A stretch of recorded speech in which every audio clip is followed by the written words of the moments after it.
O programa a seguir tem classificação indicativa livre.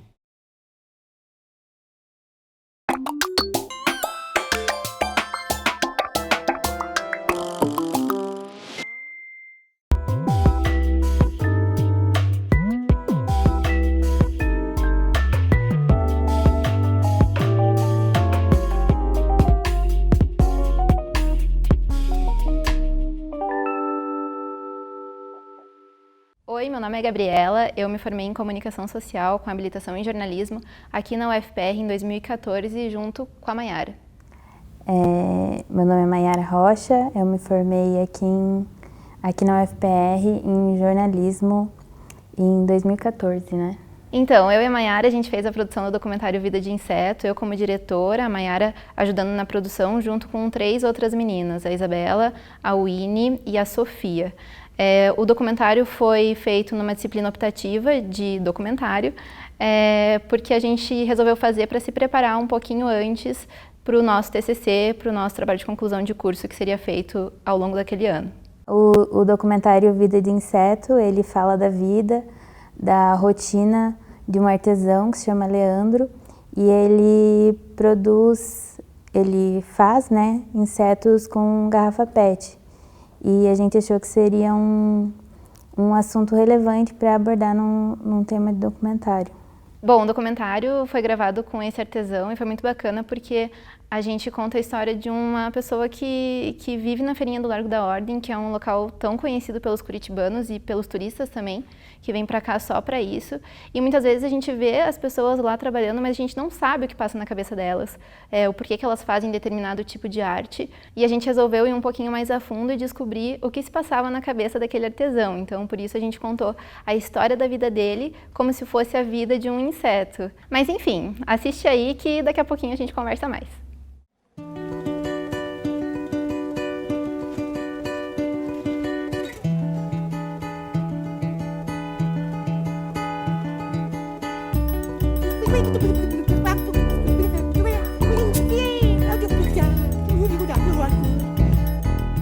Eu tô fazendo um inseto por alguma razão. Quem é que tá botando dinamite na cabeça do século? Quem é que tá botando tanto piolho? Sou um artista, mas não sou um sonhador e nem um maluco. Na cabeça do século.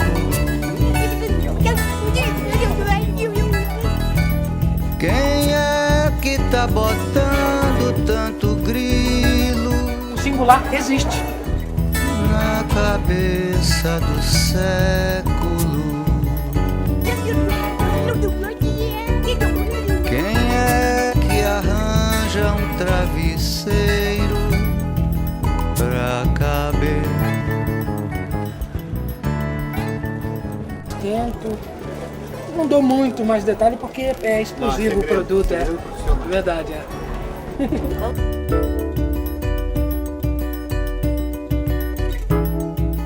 Na verdade, antes de eu vir pra feira aqui, as pessoas falavam assim, você tem que ir nas escolas. Até, isso que eu tô te falando parece que é uma retórica, porque tá lá no site escrito.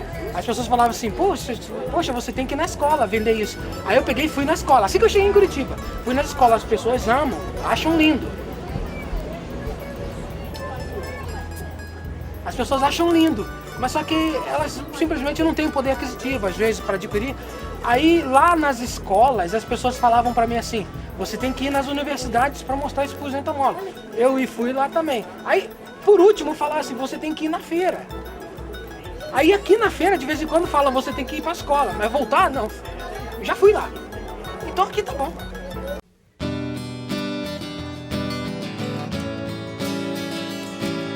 Nasci no Rio e me criei lá. Pode cortar daí, porque eu não gosto de lá.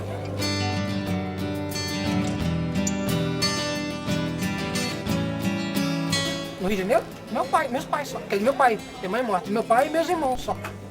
Vivos eu tenho, minha mãe deixou 5 vivos, mataram 3, sobrou 2, só tem 2.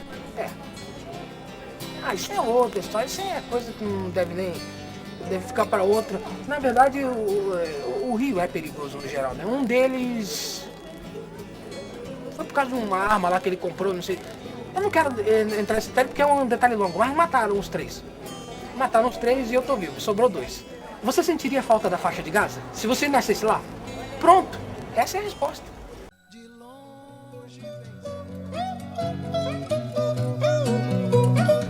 Eu fiquei em São Paulo, deixa eu ver, até 2005 em São Paulo, até 2005. 2005, se eu não me engano, em abril, eu vim pra cá, pra Curitiba. Eu vim na verdade, para trabalhar com música a princípio, porque, lógico, as pessoas não conheciam nada disso. Isso aqui tava só na minha mente. Antônio anônimo nômade, homem que rompe Adão com faca. Eu não tinha interesse em nenhum inseto assim na minha infância, né? Nunca me interessei por insetos, nunca prestei muita atenção em insetos. Se eu não me engano, foi em 2000, no ano 2000, que eu fui pro mato, escutava as borboletas talando e comecei a capturar insetos de verdade para observar com calma. Não sei por que comecei a fazer isso. O que há de tão especial nos dinossauros? Eu me pergunto. Até antes de 1950, ninguém sabia que os dinossauros existiam. Daí foram investigar, rendeu bilhões essa descoberta, porque produziram filme, documentário e tudo. O que havia de tão especial nele? Se eu, por exemplo, estivesse fazendo dinossauro, talvez as pessoas não questionassem tanto. Mas tudo que é na natureza tem algo de especial. Por exemplo, o dinossauro não chega nem a metade de espécie do número de besouros. Tem 350 mil espécies de besouro. O que há de tão especial nas aves? Existem 9.500 espécies catalogadas de aves. 9.500. Se tu quiser estudar ornitologia, eu tô seguro disso. Se você quiser estudar ornitologia, você vai ter 9.500 aves para estudar, no máximo 10 mil. Agora, se você quiser estudar só os dípteros, que são moscas, você tem 120 mil. O que há de tão especial nisso? É desconhecimento. Por puro desconhecimento que as pessoas não prestam atenção nos insetos. Eu nunca considero qualquer tipo de trabalho elaborado um hobby. Qualquer um. Ninguém sabe como eu faço. Quer dizer, acho que provavelmente... Não, só eu. Só eu não deixo filmar como eu faço. Eu só digo que eu aqueço a garrafa PET, e é garrafa PET mesmo. Isso aqui era uma garrafa transparente. Quando o bicho fica pronto, por exemplo, ele tá todo transparente. Daí eu pinto. A gente pega o material que tiver disponível, né? Eu poderia fazer com qualquer outro material. Esse foi o que estava disponível. Mas eu faria com qualquer coisa. Até de pedra. Vamos chamar pras cubas, pra dançar quadrilha, pra subir. A arte é viciada à glorificação da forma humana. Que nenhum artista, é nada assim, ele não tiver algo para mostrar. É futilidade, é igual o BBB. Daqui a 5 anos os caras desaparecem, porque não tem nada de sólido para mostrar. Entendeu?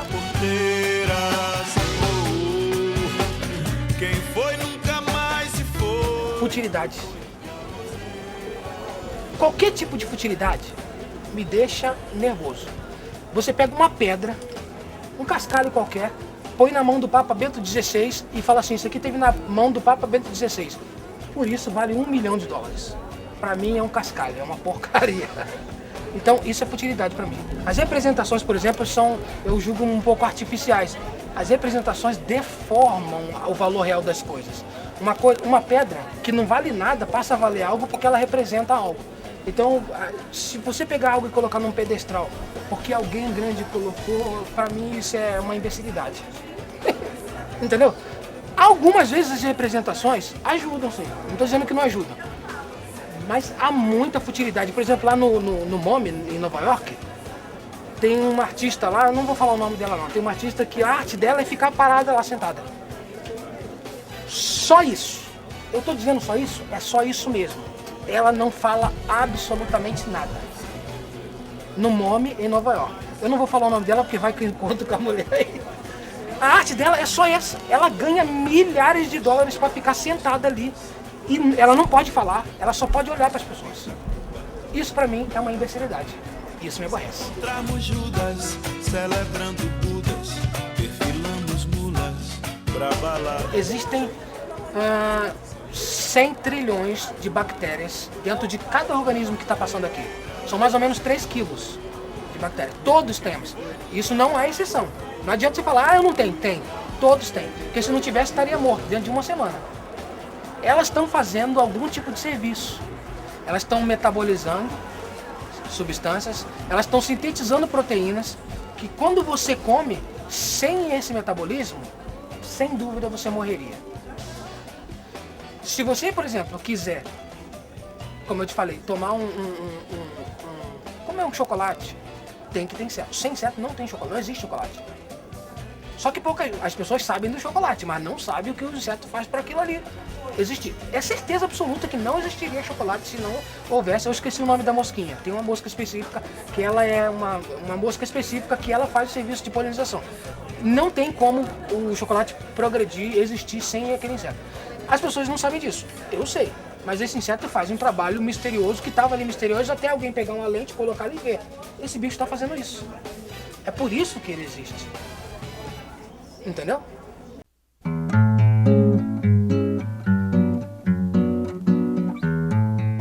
Em São Paulo eu só tenho uma filha. O nome dela é Leandra, só. Eu não sou casado, não tenho. Sou solteiro. Gosto de ser assim. Se você entrar numa fila e perceber que a fila não anda, saia dela. Não volte. Ainda mais se tiver alguém lá na porta falando, esse último lá que tá na fila, eu não vou deixar passar. Eu que comando a porta. Então se você percebe que não é produtivo qualquer tipo de serviço ou relação, sai. Entendeu? Procura outro rumo. Nós somos um pote de sentimentos. Se eu namorar com a pessoa quer um comprometimento emocional. Todos querem. Não adianta falar que não quer porque quer. Eu não quero. Não quero. Então eu prefiro nem ficar. Eu não fico. Nem com homem, nem com mulher. Principalmente com homem não, porque eu sou conservador. Eu prefiro ser hétero. Eu penso que cada um usa o seu organismo do jeito que quer, mas a minha opção de uso do meu organismo é ficar solteiro ou, caso eu decida casar, seguir o curso natural das coisas, cromossomos XX com cromossomos XY. Porque se houvesse só cromossomo XX, digamos que só houvesse cromossomo XX ou só cromossomo XY, dentro de uns 70 anos a humanidade estaria extinta. Então eu prefiro seguir o natural. Nem fico e nem beijo. E só, eu vou parecer um nerd, mas eu não sou um nerd. Mononucleose infecciosa.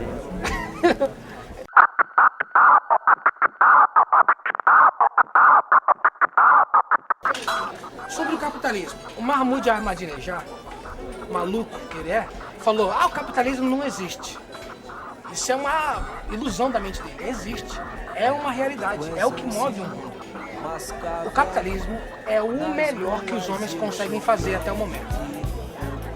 Por enquanto, se o capitalismo sumisse de repente, o caos se instalaria. O que não quer dizer que é o melhor que os homens podem fazer em todos os tempos. Como é o que eu tenho disponível, eu tenho que me adequar a ele. E isso não tem cura. Na verdade, se eu for no Haiti, provavelmente eu não vendo nenhum bicho desse. Não é porque não tenha, é porque quanto mais pobre, menos valor se dá a coisas que não seja comida. Deus é Pai. O mais difícil, o mais. Se alguém me fizesse uma proposta séria e coerente com a realidade, eu analisaria. Estou sempre disposto a escutar. Entendeu? Mas custa R$20 cada espécie dessa aqui, cada um. Nada menos do que isso me interessa.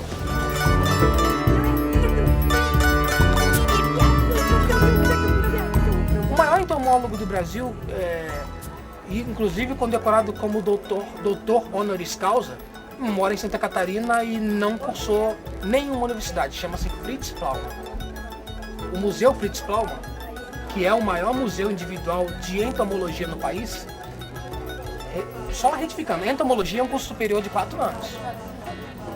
Fritz Plaumann não estudou nada. Ele simplesmente coletou insetos, catalogou usando os livros, autodidata, e ele é considerado o maior doutor de entomologia que o Brasil teve. Fritz Plaumann. Se escrever no Google Fritz Plaumann, aparece lá. As pessoas acreditam que não é possível você fazer algo grande sem ter curso superior naquela área. O Steve Jobs está aí para provar que estava aí, para provar que isso não é incomum. Como eu falei, o Ferdinand Porsche também é outro. Ele não fez curso de engenharia nenhuma e se tornou o maior engenheiro. Isso aqui é uma disciplina nova, ninguém faz. Entende? Não existe curso superior disso e eu também não pretendo fazer. Dar nenhum curso. É mais ou menos como aconteceu com aqueles pastéis de Belém lá em Portugal. O moço tem a receita há 100 anos e ele não ensina. Não existe, não tem como você ir na universidade e aprender a fazer aquilo porque a fórmula está com ele. Qualquer um de nós é autodidata. Até quem tem curso.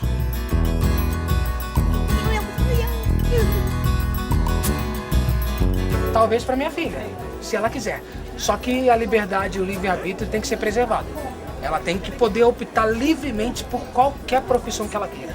Tem coisas que você tem que aceitar que é passível de ser levada para o túmulo.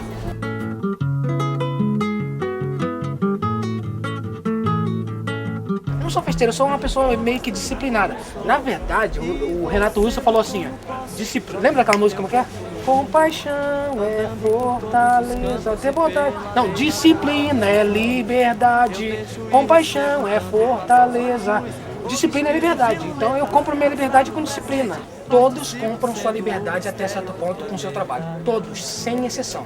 Alguns conseguem comprar uma liberdade de 1 minuto e alguns conseguem comprar uma liberdade de 24 horas. A minha é a que eu quero, é a aceitável. O dinheiro compra o que qualquer ser humano quer hoje. Liberdade. O que me faz feliz é liberdade. Andando por todos os cantos e pela lei natural dos encontros, eu deixo e recebo um tanto e passo aos olhos nus ou vestidos de lunetas. Passado, presente, participo sendo o mistério do planeta.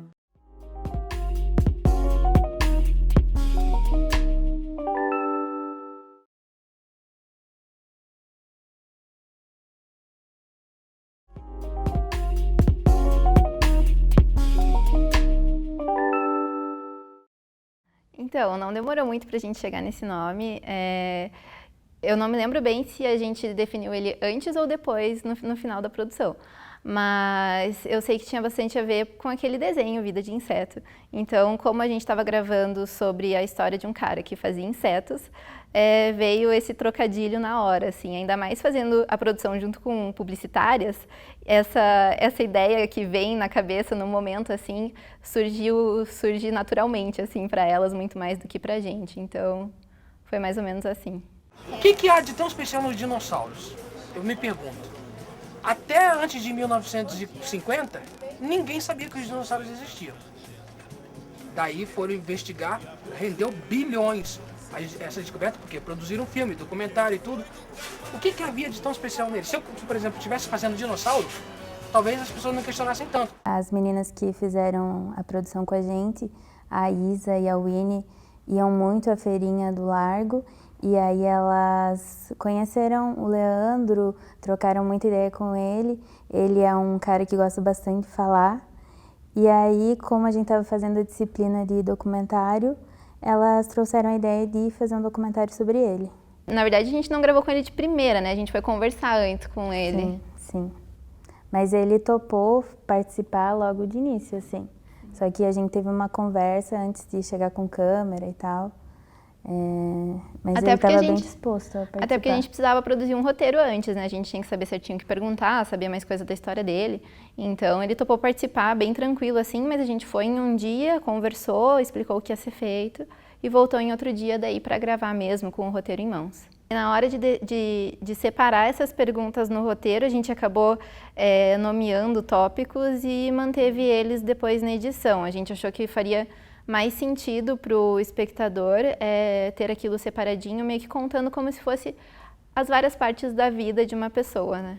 A gente fez as perguntas, eu acho que na ordem que está montado o filme, assim, é bem dividido entre tópicos da vida dele. Até porque naquela época a gente não tinha tanta experiência assim em produzir documentário, então a gente não pensou em construir uma narrativa diferente, que contasse uma história de outra maneira, sabe? Então o tópico foi o mais simples e direto que a gente encontrou para a gente ter essa experiência mesmo e no futuro fazer uma produção mais elaborada, né? A gente pensou bem mais na informação, no no que ele tinha para dar pra gente de informação do que em imagens em si, assim.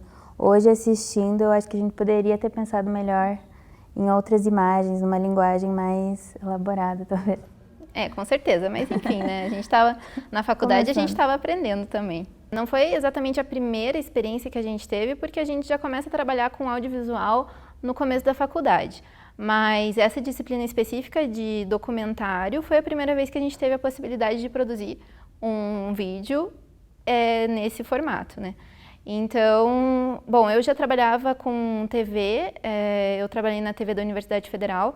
Naquele ano eu estava trabalhando, inclusive, então eu fiquei meio que responsável pela parte de produção do roteiro, junto com as meninas, mas guiando mais isso, e pela parte das perguntas durante a entrevista. Até porque isso exige um pouquinho de prática e tudo mais. Claro que de vez em quando eu esquecia alguma coisa e as meninas estavam sempre lá para me ajudar, né? Todas elas participaram de alguma maneira de tudo, assim, a gente gostava de fazer as coisas bem unidas, então elas foram junto na gravação, todo mundo, uma segurava o microfone, outra a câmera e outra fazia as perguntas, e daí na edição também, a gente participou juntas, assim, para todo mundo dar um pitaco, assim, e, enfim, ficar da melhor maneira possível. A gente, desde pequena, pelo menos, eu sempre fui atraída por audiovisual, então eu sempre gostei muito de filme, de documentário e tudo mais. E a ideia que a gente tem de documentário quando a gente assiste com a nossa família ou alguma coisa assim, eu sempre tive na cabeça aqueles documentários de animais vivendo na selva e mostrando como é que é a vida deles, assim.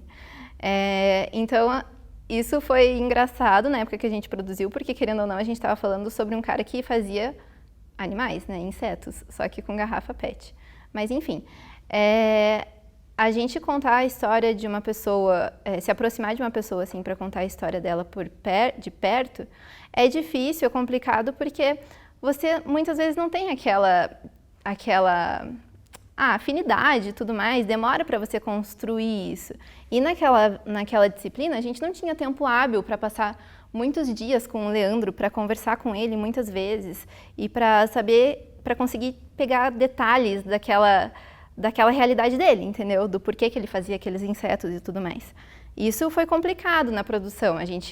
Talvez se a gente tivesse tido mais tempo para produzir isso e para ser amigos do Leandro, o documentário teria saído diferente, ele teria nos contado coisas diferentes.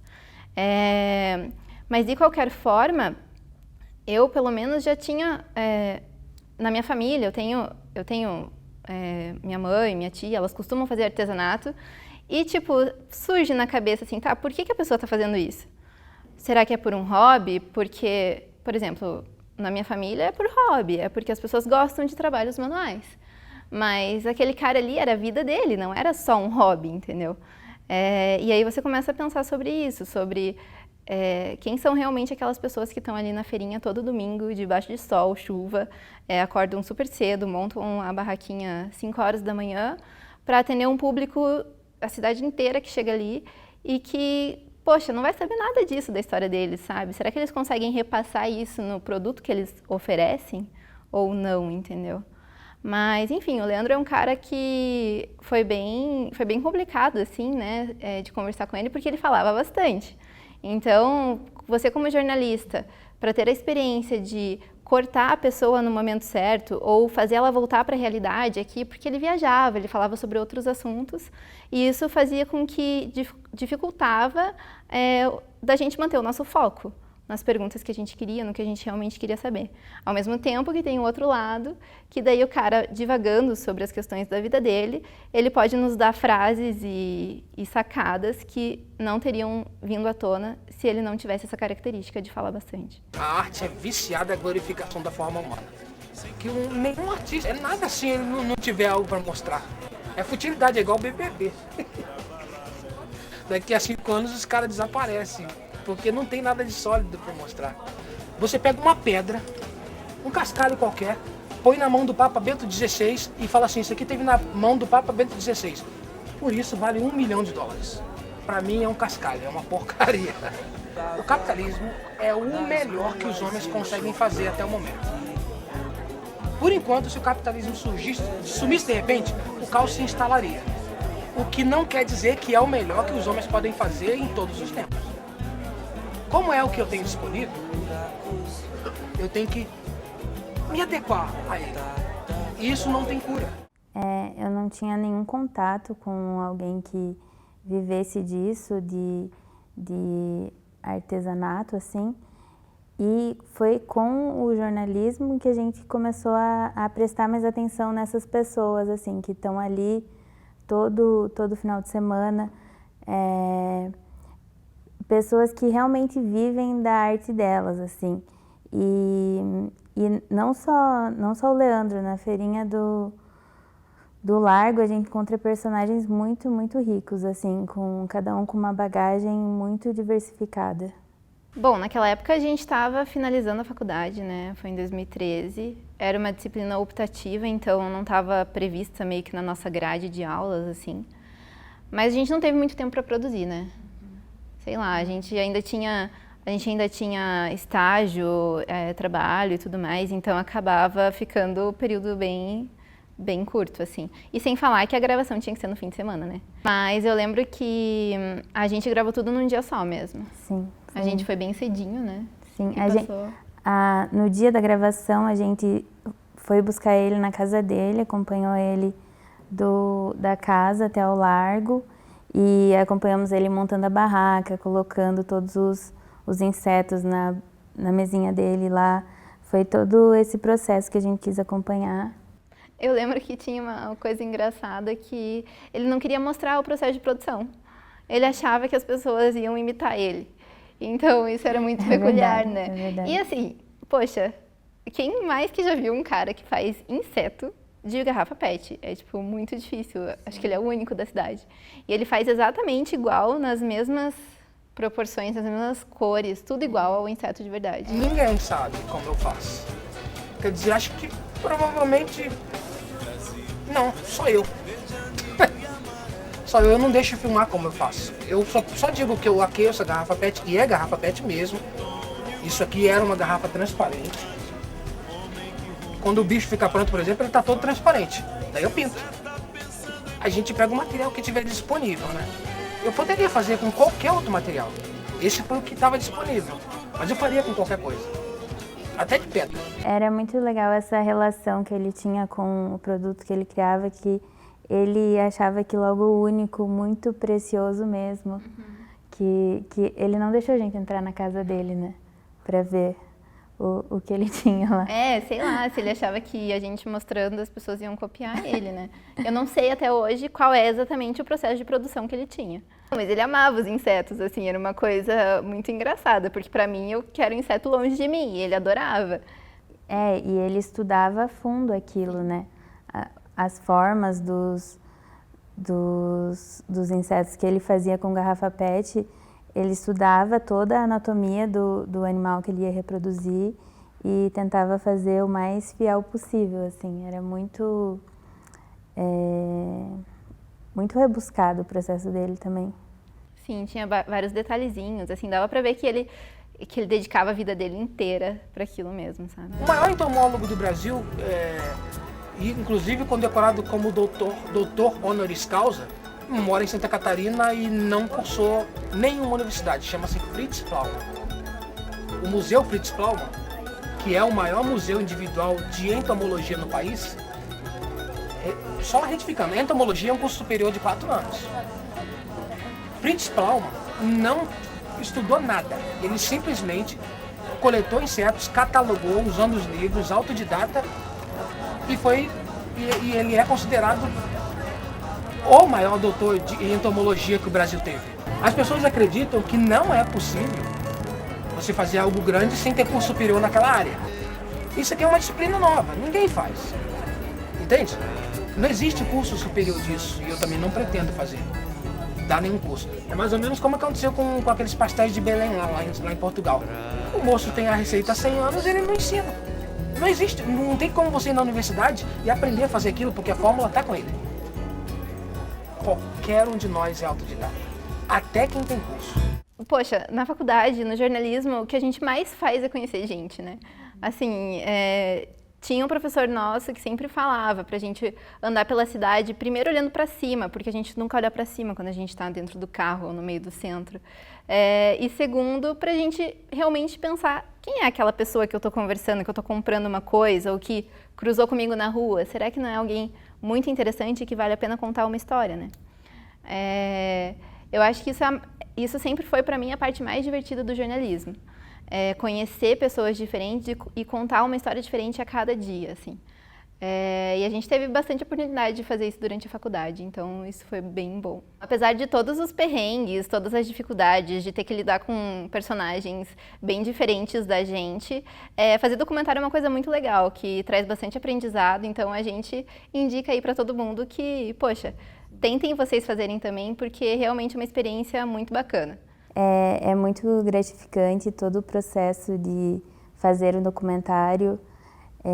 Vale a pena conhecer todas as pessoas que a gente conhece na jornada. E o Leandro, ele continua ali na feirinha, vendendo os insetos dele. Se alguém me fizesse uma proposta séria e coerente com a realidade, eu analisaria. Estou sempre disposto a escutar. Entendeu? Mas custa R$20 cada espécie dessa aqui, cada um. Nada menos do que isso me interessa. Bom, obrigada por terem assistido o nosso documentário. A gente espera que vocês tenham gostado e até a próxima. Até mais.